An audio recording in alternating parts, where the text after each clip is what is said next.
So after months of kite flying, sources close to the Treasury, careful embargoes, and then 10 minutes before curtain up, the Office of Budget Responsibility walks on stage, presses the wrong button and dumps the entire plot on the internet.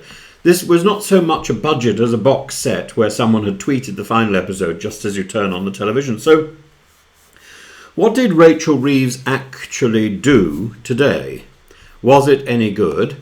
And what was any of it a surprise by the time she finally stood up? First, the big frame. This is the third largest tax-raising budget since 2010, with around £26 billion of extra tax by 2029 to 30, and the tax burden heading to a record 38.3% of GDP by the end of the decade. That is not tinkering at the margins. That is a deliberate decision to lock in a larger state funded by permanently higher revenues. Growth, meanwhile, is forecast at a rather anemic 1.5% a year on average, lower than previously expected because productivity is still stubbornly weak. In other words, more tax, middling growth, and a chancellor who wants to look serious in front of the bond markets and the ratings agencies. How does she raise the money? Well, not as you might expect from the rhetoric, mainly by walloping oligarchs in Knightsbridge.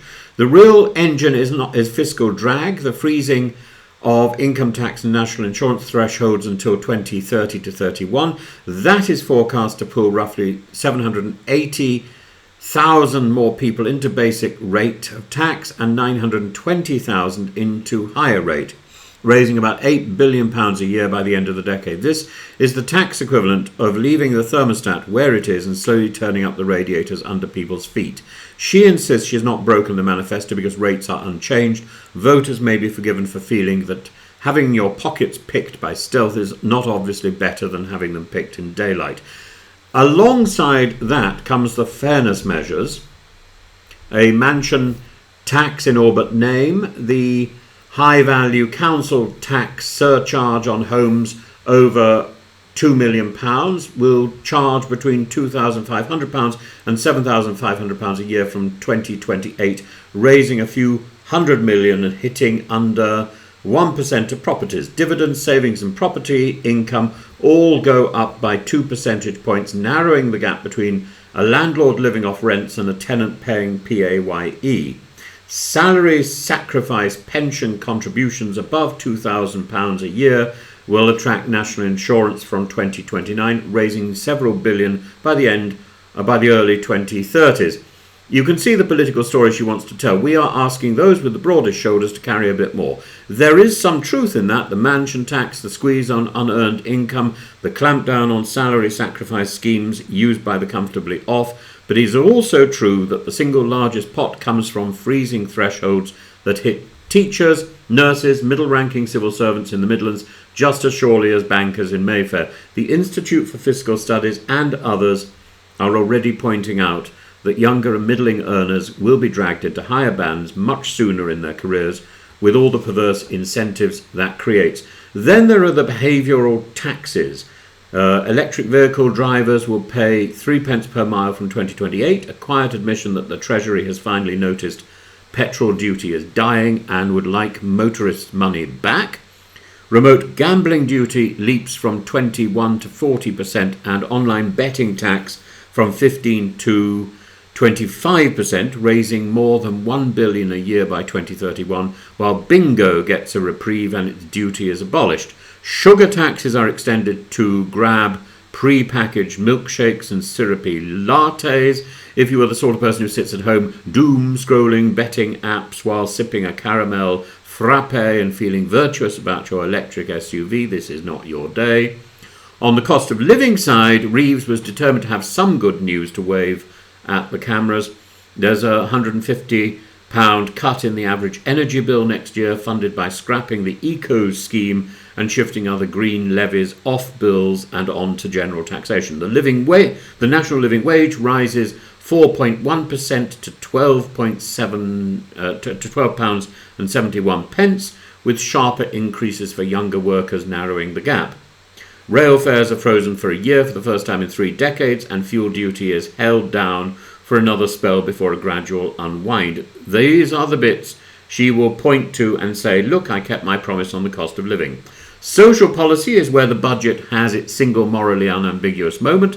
Scrapping the two-child benefit cap is a big shift, costing around £3 billion a year by 2029 to 30, and according to both the OBR and the IFS, lifting perhaps 450,000 children out of poverty and improving the finances of more than 500,000 families.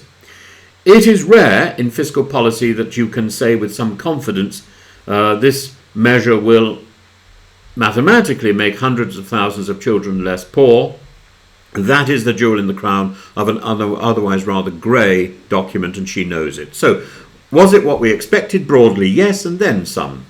Almost every significant measure had been trailed in the press, and the OBR's premature publication turned the actual speech into more of a live reading than a revelation. We knew there would be a mansion tax, we knew there would be a mileage charge, we knew thresholds were likely to be frozen. What the leak did was strip away the theatre and leave just the arithmetic. £26 billion of extra tax, headroom going up to £22 billion, debt gently rising to around 96% of GDP before edging down, and growth forecasts nudged lower. In that sense, this was not a grand surprise. It was the formal confirmation of a direction of travel Reeves has signalled since the election. Was it any good? Well, that depends entirely on what you think the Chancellor's job is in 2025. If you believe the overriding task is to restore credibility with investors, avoid a repeat of the Truss Kwarteng fiasco, keep borrowing on a downward path, and protect the NHS from another decade of cuts, then you can say this budget is coherent. The market stayed calm, gilt yields nudged down, and the OBR signed off her numbers as arithmetically sound. Compared with the fiscal pyrotechnics of recent years, dull competence is not nothing. If, however, you thought Labour would usher in a new age of generous public spending funded by a serious assault on very high wealth, this is underwhelming. There is no net wealth tax, no big reform of council tax bands, no major shake-up of inheritance tax beyond some technical tweaks. The mansion tax raises hundreds of millions, not tens of millions, tens of billions. The squeeze on landlords and investors will certainly bite, but the OBR itself warns that repeated hits to landlord returns may shrink rental supply and push rents higher for tenants. So, in the future, your rents are going to go up. That is not exactly the socialist utopia. It's a social democrats version of fiscal pragmatism, a nudge here, a surcharge there, and a very large, very quiet raid on the frozen thresholds of the middle. Politically, Reeves is trying to hold three lines at once. She wants to say to voters, I'm on your side against the super rich to the bond markets. I'm not Liz Truss. To her own backbenchers, I will spend more on child poverty and the NHS, but once I have paid for it, the risk is that everyone notices the trick in the middle. I will not raise your taxes has turned out to mean I will not raise the headline rates while letting inflation drag millions of you further up the ladder. Opposition parties are already shouting hypocrisy. They are right that this is a manifesto promise honoured in the most legalistic possible way. And the humour? There's something faintly comic about a budget that taxes sugar, gambling and electric cars while subsidising fuel duty, rail commuters and bingo. It is as if the Treasury has decided that the moral citizen of modern Britain is a sober rail-travelling homeowner who drives a petrol car but feels faintly guilty about it, never grumbles online and drinks only unsweetened tea.